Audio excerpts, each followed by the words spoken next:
আসসালামু আলাইকুম, স্বাগতম জানাচ্ছি টেক ফরেস্টের আরও একটি নতুন এপিসোডে। কেমন আছেন দর্শক? আশা করি সকলেই ভালো আছেন। দর্শক, আজকের এই ভিডিওতে আলোচনা করব Google AdSense CPC, page RPM এবং পেজ সিটিআর সম্পর্কে। গুগল অ্যাডসেন্সের সিপিসি, পেজ আরপিএম ও পেজ সিটিআর কি তা আজকের এই ভিডিওতে পরিপূর্ণভাবে আলোচনা করা হবে। তো ভিডিওর কোনো অংশ স্কিপ না করে সম্পূর্ণ ভিডিও দেখার অনুরোধ রইল। আজ আমরা এই বিষয় নিয়ে আলোচনা করব, সেটি অত্যন্ত সহজ কিন্তু অ্যাডসেন্স পাবলিশারদের জন্য খুবই জরুরি একটি বিষয়। অনেকেই এই বিষয়টি সম্পর্কে পরিষ্কারভাবে না জানার কারণে তাদের অ্যাডসেন্স অ্যাকাউন্ট হতে আয় বৃদ্ধি করতে পারেন না এবং অ্যাডসেন্স অ্যাকাউন্টটিকে ভালোভাবে সুরক্ষিত রাখতে পারেন না।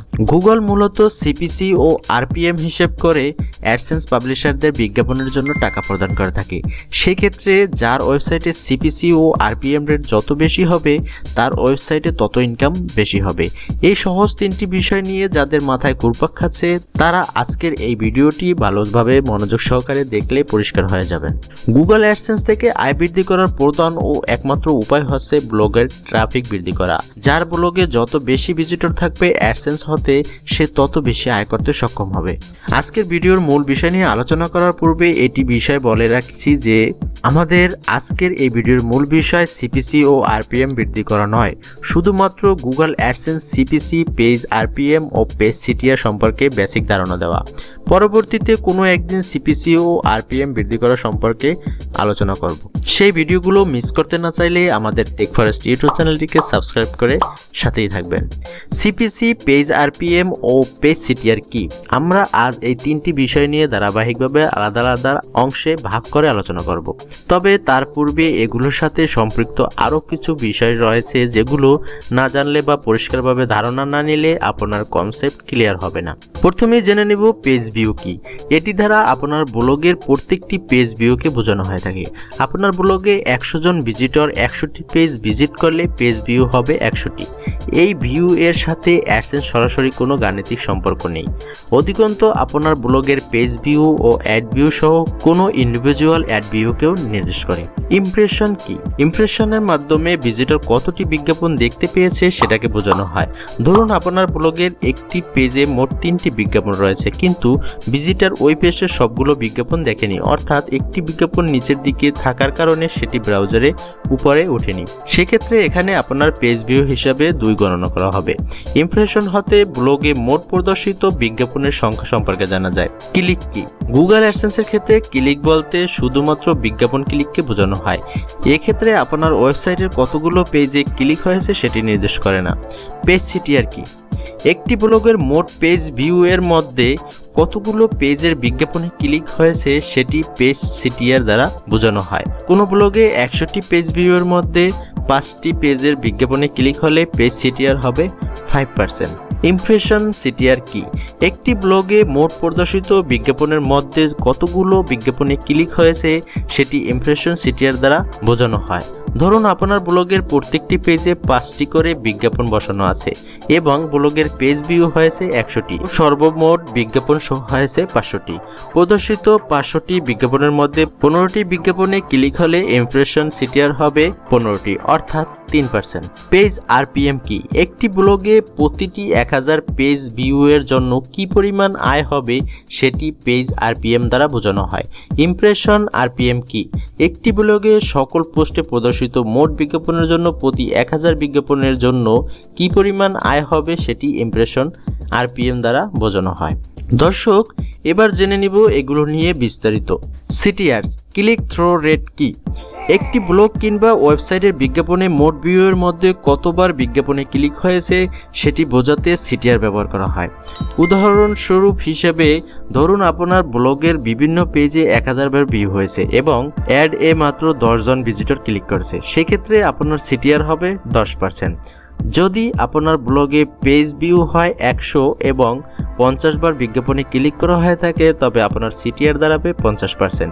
এই সিটিআর দ্বারা শুধুমাত্র আপনার বিজ্ঞাপনের মোট ভিজিটর ভিউ এর ক্লিক সংখ্যা হিসাব করা হয়। CPC, cost per click. Cost per click সম্পর্কে বেশি কিছু বলার প্রয়োজন নাই, কারণ এটি দ্বারা কি বোঝানো হয় আমরা অনেকেই এটা বুঝতে পারি। আপনার বিজ্ঞাপনের প্রতি ক্লিকের কারণে অ্যাডসেন্স আপনাকে কত টাকা ডলার পরিশোধ করবে সেটি বোঝানো হচ্ছে। এক্ষেত্রে যার ক্লিকের রেট যত বেশি হবে তার আয়ও বেশি হবে। ধরুন আপনার সিপিসি রেট 0.03 সেন্ট, সেক্ষেত্রে আপনি প্রতি অ্যাডে পাবেন 0.03 Saint dollar. RPM revenue per mile, এটি দ্বারা একটি ব্লগের বিজ্ঞাপনের উপর ক্লিক ব্যতীত শুধুমাত্র প্রতিটি 1000 পেজ ভিউ হিসেবে কত ডলার দেওয়া হবে সেটি গণনা করা হয়। ধরুন আপনার ব্লগের বিজ্ঞাপনের আরপিএম 1.25 ডলার। এক্ষেত্রে গুগল আপনার ব্লগের বিজ্ঞাপনের প্রতি 1000 বার ভিউ এর জন্য 1.25 ডলার পরিশোধ করবে। সিটিআর, সিপিসি ও আরপিএম এর সর্বমোট হিসাব। ইতিপূর্বে আপনি তিনটি বিষয় থেকে পরিষ্কার ধারণা পেয়েছেন যে গুগল অ্যাডসেন্স কিভাবে হিসাব করে বিজ্ঞাপনের জন্য টাকা পরিশোধ করে, কিভাবে আপনার অ্যাডসেন্সের আয়ের পরিমাণ হ্রাস ও বৃদ্ধি পায়। এখন আমি উদাহরণের মাধ্যমে তিনটি বিষয় সম্পর্কে পরিষ্কার ধারণা দেওয়ার চেষ্টা করব। উদাহরণস্বরূপ মনে করুন আপনার ব্লগে প্রতি মাসে 1 লক্ষ পেজ ভিউ হয় এবং আপনার ব্লগের সিটিআর 3%, অর্থাৎ প্রতি 100 পেজ ভিউ এর মধ্যে মাত্র 3 জন আপনার ব্লগের বিজ্ঞাপনে ক্লিক করে। এক্ষেত্রে আপনার নেট সিটিআর হবে মোট ভিউ গুণ সিটিআর ভাগ 100, অর্থাৎ 3000 বার। আপনার ব্লগের 1 লক্ষ পেজ ভিউ এর মধ্যে 3000 জন বিজ্ঞাপনে ক্লিক করছে। সেই হিসাবে আপনার ব্লগের সিপিসি রেট যদি 0.03 হয়ে থাকে তাহলে মোট ক্লিক রেট হবে অর্থাৎ 90 ডলার। 1 লক্ষ ভিউ এর মধ্যে 3000 বিজ্ঞাপন ক্লিকের কারণে গুগল আপনাকে 90 ডলার পরিশোধ করবে। অন্যদিকে আপনার ব্লগের বিজ্ঞাপনের আরপিএম 1.25 হলে মোট ভিউ ভাগ 1000 গুণ 1.25, অর্থাৎ 1 লাখ ভাগ 1000 গুণ 1.25 সমান 125 ডলার। সিটিআর ব্যতীত শুধুমাত্র বিজ্ঞাপনের ভিউ এর জন্য গুগল আপনাকে আরও 125 ডলার পরিশোধ করবে। সেই হিসেবে দেখা যায় কেউ যদি উপযুক্ত যোগ্যতা সম্পন্ন ব্লগের সমন্বয়ে 1 লক্ষ ভিউয়ার পায় তাহলে সে গুগল অ্যাডসেন্স থেকে মাসে 90 প্লাস 125 অর্থাৎ 215 ডলার আয় করতে সক্ষম হবে। প্রদত্ত হিসাব এবং Google AdSense CPC, page RPM ও পেজ সিটিআর থেকে আপনি বুঝতে পারছেন যে আপনি কেন গুগল অ্যাডসেন্স থেকে কম উপার্জন করছেন বা অন্য কেউ কম ভিজিটর পেয়েও আপনার চাইতে বেশি আয় করছে। আপনার ব্লগের সিপিসি, পেজ আরপিএম ও পেজ সিটিআর যত বেশি হবে অ্যাডসেন্স থেকে তত বেশি আয় করতে পারবেন। সাধারণত ব্লগের কন্টেন্টের মান এবং বিজ্ঞাপনের লোকেশনের উপর ভিত্তি করে সিপিসি ও আরপিএম কম বেশি হয়ে থাকে। এক্ষেত্রে আপনি ভালো মানের কন্টেন্টের সমন্বয়ে উন্নত দেশে বিজ্ঞাপনকে টার্গেট করতে পারলে অ্যাডসেন্স সিপিসি ও আরপিএম বৃদ্ধি করে ব্লগার আয় বাড়াতে পারবে। দর্শক, এই ছিল সিটিআর, সিপিসি ও আরপিএম সম্পর্কে আজকের এই ভিডিও। আজকের এই ভিডিওতে আপনাদেরকে গুগল অ্যাডসেন্সের সিপিসি, পেজ আরপিএম ও পেজ সিটিআর সম্পর্কে সম্পূর্ণ ধারণা দেওয়ার চেষ্টা করলাম। যদি ভিডিওর কোনো অংশ বুঝতে সমস্যা হয় তাহলে আমাদেরকে কমেন্ট করে আমরা আপনার মূল্যবান মতামতের উত্তর দেওয়ার চেষ্টা করব। যদি আজকের এই ভিডিওটি আপনার গুরুত্বপূর্ণ মনে হয় এবং ভালো লেগে থাকে তাহলে ভিডিওতে একটি লাইক দেবেন এবং কমেন্ট করে জানাবেন কেমন লাগলো, এবং ফ্রেন্ডদের সাথে শেয়ার করতে একদমই ভুলবেন না। দেখা হচ্ছে পরবর্তী ভিডিওতে। ততক্ষণ পর্যন্ত সবাই ভালো থাকবেন, সুস্থ থাকবেন, টেক ফরেস্টের সাথে সাবস্ক্রাইব করে কানেক্টেড থাকবেন। ধন্যবাদ। আসসালামু আলাইকুম।